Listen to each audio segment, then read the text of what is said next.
Hey everybody, good to see you again. I'm on, well, I guess I can't see you. That's kind of weird. All right, well, whatever, move on.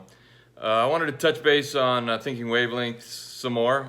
We were talking about it in a group meeting this morning as I was presenting Thinking Wavelength.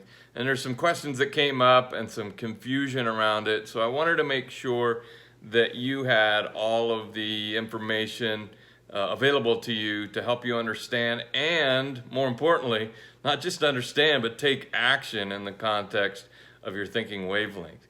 Once you know where you're ideally suited, then that becomes part of your filter on any kind of job you would take.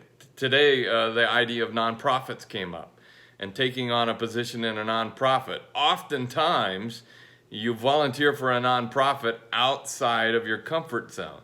So make sure that there's an agreement, or it's clear to them that you're willing to do it for 2 years or less. Because if you're outside of your comfort zone, you're going to get to burnout somewhere around the 18 months to 2 years zone. So, hey, yeah, I'll do that for you, but I'll only do it for you for 2 years. Same with a job, but different in that understanding your job description. If you haven't written yours yet, be sure to get that done.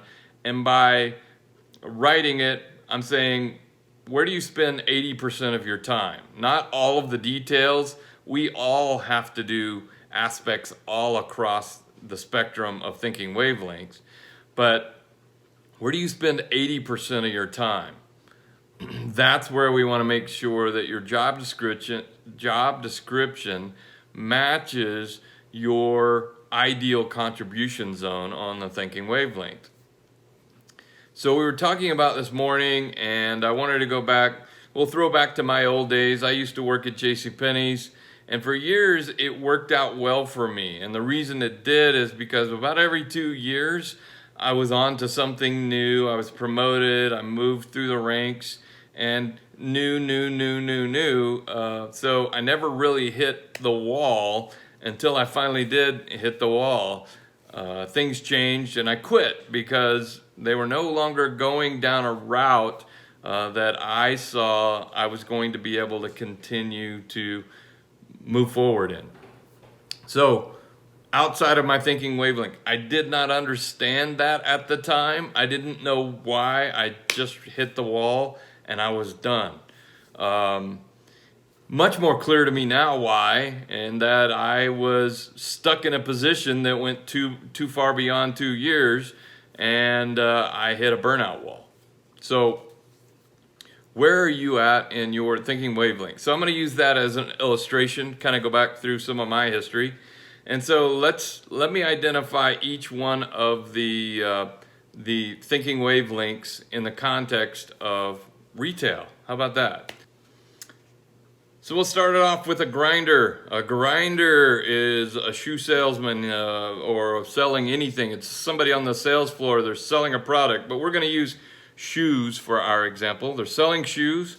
They love selling shoes, and they will continue to sell shoes, and they love the repetitive again and again and again and again. Another position, maybe stockroom, somebody who unbox, check in.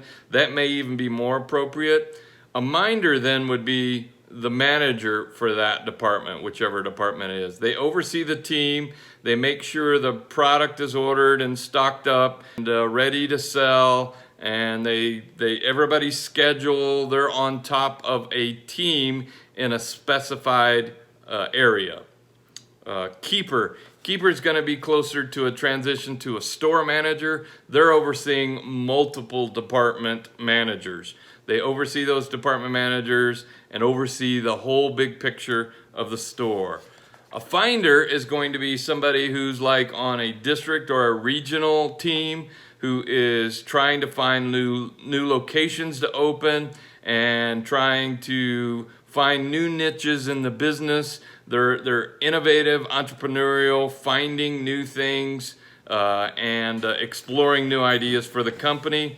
And then conceivers, this would be the research and development department, and we just keep them in a building somewhere in the basement because they confuse everyone. No, that's just mean. I'm sorry. I have some friends that are conceivers, and seminal new ideas, new concepts, new way of doing retail that has never been done. That's what a conceiver does. They don't implement it or get any of it done. They think of the idea, and then a finder's the one that puts the pieces together, and then a finder hands that off to the rest of the team to follow in their wake to implement and make it happen.